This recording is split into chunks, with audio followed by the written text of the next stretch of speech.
Assalamualaikum warahmatullahi wabarakatuh. Nah teman-teman, bagaimana kabarnya hari ini? Semoga sehat semua ya. Pada pertemuan kemarin, kita sudah sama-sama belajar mengenai ijab kabul, mahar, kewajiban suami istri, dan juga macam-macam pernikahan terlarang. Nah, pada pertemuan siang hari ini, pertemuan keempat, kita akan membahas materi mengenai talak, khuluk, dan juga fasaq. Apakah itu talak, khuluk, dan fasaq? Langsung saja kita lanjut pada pembahasan. Pembahasan pertama yaitu mengenai talak.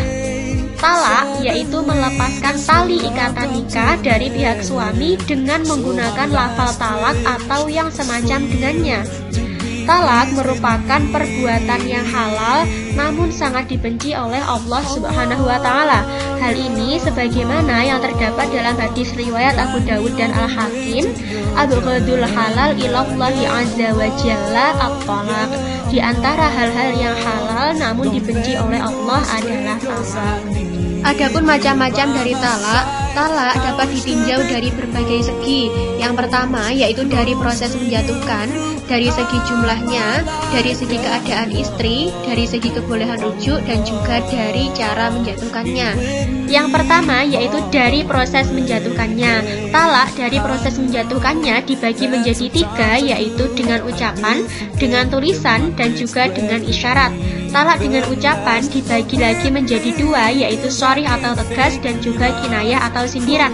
Talak dengan ucapan secara sharih atau tegas adalah kata-kata atau kalimat yang tidak dapat berarti hal lain selain cerai.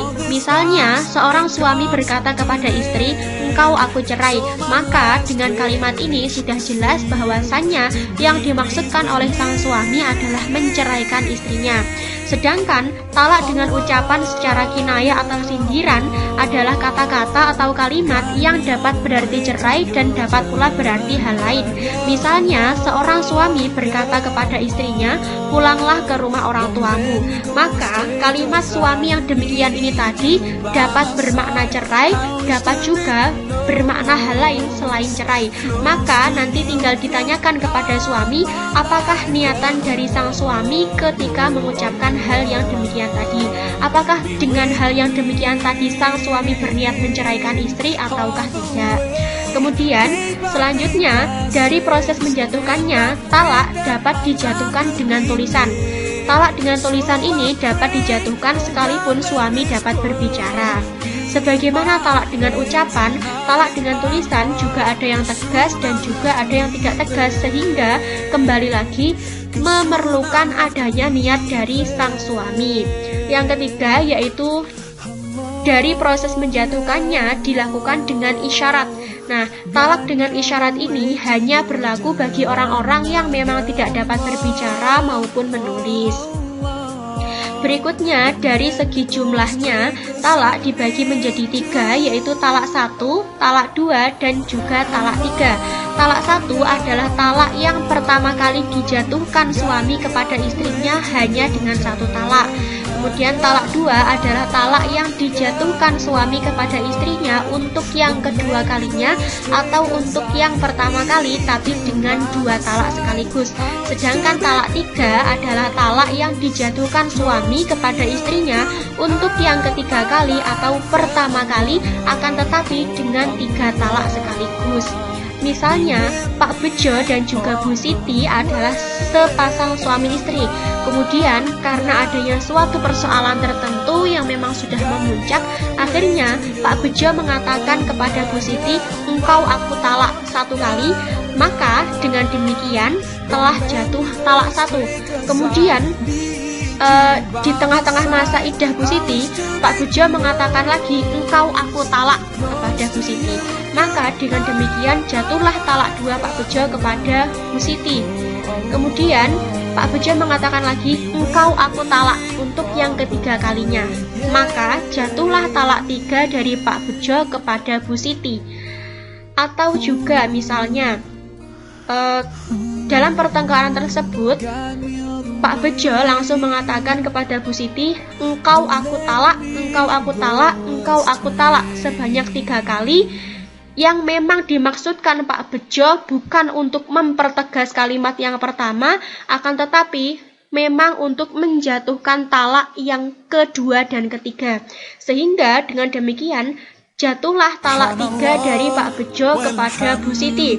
Atau misalkan lagi Pak Bejo langsung mengatakan kepada Bu Siti, engkau aku talak 3, maka jatuhlah talak 3 dari Pak Bejo kepada Bu Siti. Nah, berikutnya ditinjau dari segi keadaan istri, talak dibagi menjadi talak sunnah, talak bid'ah, dan juga talak bukan sunnah dan bukan bid'ah.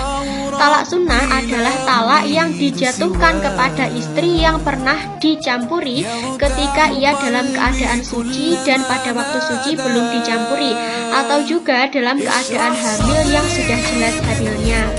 Kemudian yang kedua, talak bid'ah adalah talak yang dijatuhkan kepada istri yang sudah pernah dicampuri ketika ia dalam keadaan haid atau dalam keadaan suci, namun pada waktu suci tersebut sudah dicampuri. Yang ketiga adalah talak bukan sunnah dan bukan bid'ah, yaitu talak yang dijatuhkan kepada istri yang belum pernah dicampuri atau tidak berdarah haid karena masih kecil maupun karena sudah berhenti masa iddahnya. Maksud saya, atau karena sudah berhenti masa haidnya. Nah, berikutnya ditinjau dari segi kebolehan rujuk, talak dibagi menjadi talak raj'i dan juga talak bain. Talak raj'i adalah talak yang boleh dirujuk kembali sebelum masa iddahnya berakhir. Sedangkan talak bain adalah talak yang menghalangi suami untuk kembali kepada istri. Nah, talak bain ini dibagi menjadi 2, yaitu talak bain kubro atau talak 3 dan talak bain sugro. Talak bain kubro atau talak 3 adalah talak yang menghalangi suami untuk rujuk kembali dengan sang mantan istri. Suami yang sudah mentalak 3 istrinya, maka ia tidak boleh merujuk kembali sang mantan istri kecuali apabila si mantan istri ini tadi sudah menikah dengan suami yang baru, sudah berhubungan dengan suami yang baru, sudah dicerai oleh suami yang baru, dan sudah habis masa iddah atas perceraiannya dengan suami yang baru. Sedangkan talak bain sugro adalah talak yang tidak dapat dirujuk kembali, akan tetapi sang mantan suami boleh menikahi mantan istrinya dengan akad dan juga mas kawin baru tanpa si mantan istri tersebut harus menikah dulu dengan orang lain. Nah, berikutnya ditinjau dari segi kebolehan rujuk, talak dibagi menjadi talak ghairu mu'allaq dan juga talak mu'allaq. Talak ghairu mu'allaq adalah talak yang tidak dikaitkan dengan sesuatu yang lain. Misalnya, suami berkata kepada istri, engkau tertalak atau engkau telah saya talak. Maka dengan demikian telah jatuhlah talak dari suami kepada istri. Sedangkan talak mu'allaq yaitu talak yang dikaitkan dengan sesuatu tertentu. Misalnya, suami berkata kepada istri, engkau tertalak apabila engkau meninggalkan sholat, atau engkau tertalak apabila aku tidak memberimu uang belanja selama 1 bulan. Maka dengan demikian talak tersebut akan jatuh pada saat istrinya meninggalkan sholat atau ketika genap 1 bulan lamanya sang suami tidak memberikan uang belanja kepada sang istri. Nah, di Indonesia sendiri teman-teman ada yang namanya taklik talak, yaitu talak yang jatuhnya digantungkan pada peristiwa tertentu. Biasanya setelah selesai ijab kabul, petugas dari KUA akan meminta membaca ikrar yang dinamakan dengan taklik talak, yaitu suatu perjanjian yang diucapkan oleh mempelai pria setelah akad nikah yang dicantumkan dalam akta nikah berupa janji talak yang digantungkan pada suatu keadaan tertentu yang mungkin terjadi di masa mendatang. Sehingga apabila suami melanggar isi taklik talak, maka bisa dijadikan sebagai alasan istri untuk menggugat cerai sang suami. Nah, untuk lebih jelasnya teman-teman, langsung saja kita simak video berikut ini. Bismillahirrahmanirrahim. Pada hari ini, Rabu, tanggal 8 November 2017, saya Muhammad Bobi Afif Nasution bin Erwin Nasution almarhum berjanji dengan sesungguh hati bahwa saya akan mempergauli istri saya bernama Kahayang Ayu binti Joko Widodo dengan baik menurut ajaran Islam. Kepada istri saya tersebut, saya menyatakan sigat talik sebagai berikut. Pertama, meninggalkan istri saya selama 2 tahun berturut-turut. Kedua, tidak memberi nafkah wajib kepadanya 3 bulan lamanya. Ketiga, menyakiti badan atau jasmani istri saya. Keempat, membiarkan istri saya selama 6 bulan atau lebih. Dan karena perbuatan saya tersebut, istri saya tidak ridho dan mengajukan gugatan kepada pengadilan agama. Maka apabila gugatannya diterima oleh pengadilan tersebut, kemudian istri saya membayar Rp10.000 sebagai iwat kepada saya, jatuhlah talak 1 kepadanya. Kepada pengadilan agama, saya memberikan kuasa untuk menerima uang iwat tersebut dan menyerahkan kepada Badan Amil Zakat Nasional untuk keperluan ibadah sosial. Nah, teman-teman, setelah menyimak video tadi, maka dapat kita simpulkan bahwasannya isi dari taklik talak sudah ditentukan oleh Menteri Agama dan diterbitkan oleh Departemen Agama. Kemudian apabila suami melanggar perjanjian tersebut, maka istri harus mengajukannya ke pengadilan agama. Kemudian taklik talak hukumnya tidak wajib, sehingga sang mempelai pria boleh membaca taklik talak, boleh juga tidak. Akan tetapi sekali taklik talak diucapkan, maka taklik talak tidak dapat dicabut kembali. Nah, teman-teman, pada intinya sigot taklik dirumuskan sedemikian rupa untuk melindungi istri dari sikap kesewenang-wenangan suami. Jika istri tidak rela atas perlakuan suami, maka istri dapat mengajukan gugatan perceraian berdasarkan terwujudnya syarat dari taklik talak yang disebutkan dalam sigot taklik. Jadi teman-teman, seorang laki-laki yang hebat bukanlah laki-laki yang mudah mengucapkan kata talak hanya untuk mengancam, untuk menundukkan sang istri. Akan tetapi seorang laki-laki yang hebat adalah seorang laki-laki yang mampu menahan amarahnya, yang mampu memahami istrinya.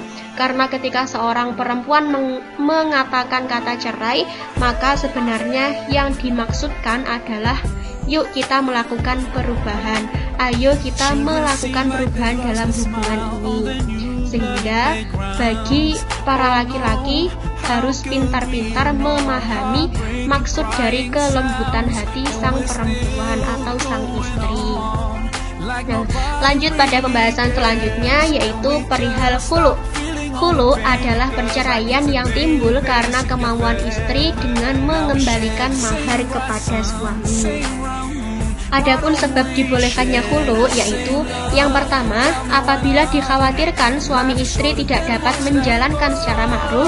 Yang kedua, yaitu apabila istri sangat benci kepada suaminya karena alasan tertentu, sehingga dikhawatirkan alasan tersebut akan membuat istri tidak dapat mentaati suaminya. Adapun mengenai rukun khulu, yang pertama yaitu suami sudah baligh, berakal dan atas kemauannya. Yang kedua, istri yang dalam kekuasaan suami yang belum diceraikan dengan talak yang boleh dirujuk.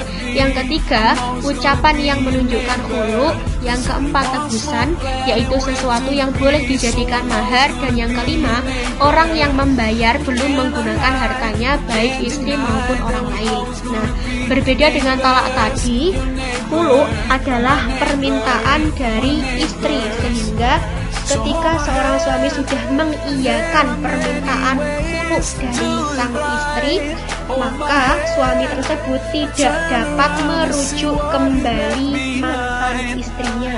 Mengapa demikian?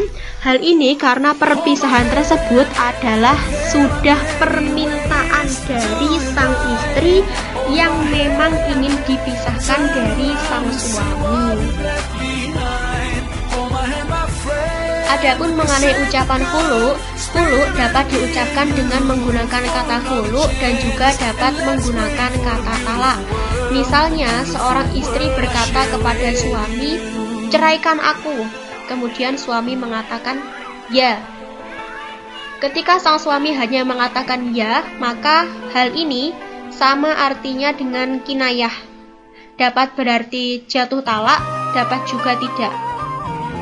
Tinggal nanti ditanyakan kepada suami apakah ketika ia mengatakan ya adalah bermaksud mencerai sang istri atau hanya mengatakan ya untuk meredam amarah sang istri. Adapun mengenai besarnya tebusan khulu bisa berupa pengembalian mahar sebagian atau seluruhnya, atau bisa juga berupa harta tertentu yang memang disepakati oleh suami istri tersebut. Adapun dampak syar'i yang ditimbulkan dari khulu, yang pertama yaitu khulu termasuk talak bain. Yang kedua, suami istri yang bercerai dengan khulu tidak boleh rujuk lagi, meskipun khulu tersebut masih dalam kategori khulu 1, 2, atau masa iddah istri belum berakhir. Yang ketiga yaitu suami yang ingin kembali dengan istrinya setelah terjadinya khulu, maka harus melakukan akad baru lagi dengan sang istri. Kemudian pembahasan selanjutnya adalah mengenai fasak. Menurut bahasa, fasak berarti rusak atau putus. Fasak adalah batalnya ikatan pernikahan antara suami dan istri akibat sebab-sebab tertentu. Nah, adapun sebab-sebab fasak yaitu sebab yang dapat merusak akad nikah dan juga sebab yang dapat menghalangi tercapainya tujuan pernikahan. Adapun sebab-sebab yang merusak akad nikah diantaranya yang pertama yaitu pernikahan telah dilaksanakan dengan sempurna, lengkap syarat dan rukunnya, akan tetapi di kemudian hari ternyata diketahui bahwasannya perempuan yang dinikahi tersebut adalah mahram dari suaminya. Kemudian yang kedua yaitu dikarenakan murtad atau keluar dari agama Islam. Adapun mengenai sebab-sebab yang menghalangi tercapainya tujuan pernikahan diantaranya yang pertama yaitu terdapat penipuan dalam pernikahan. Misalnya seorang laki-laki mengaku sebagai orang baik-baik padahal ia adalah orang fasik, atau seorang perempuan yang mengaku gadis padahal sudah tidak gadis lagi. Yang kedua yaitu suami atau istri diketahui mengidap suatu penyakit atau cacat yang dapat mengganggu hubungan rumah tangga antara suami dan istri. Yang ketiga, suami terlalu miskin sehingga tidak dapat memberi nafkah kepada istrinya. Namun menurut sebagian ulama, pernikahan tidak boleh difasakkan karena suami miskin. Yang keempat yaitu suami hilang. Dan yang kelima, suami dihukum dengan hukum penjara 3 tahun atau lebih. Nah, dalam hal ini teman-teman, fasak dengan sebab-sebab yang menghalangi tercapainya tujuan pernikahan tidak terjadi secara langsung, akan tetapi tetap harus diputuskan oleh hakim berdasarkan pengaduan pihak suami atau istrinya yang merasa dirugikan. Apabila dari pihak-pihak yang dirugikan tersebut itu rela dan tidak mengadukannya kepada hakim, maka fasak tidak terjadi. Sekian pembahasan atau materi pada siang hari ini. Apabila ada yang ditanyakan, silahkan ditanyakan di grup atau bisa ditanyakan secara WA pribadi pada saya dan nanti akan kita bahas bersama di grup. Wassalamualaikum warahmatullahi wabarakatuh.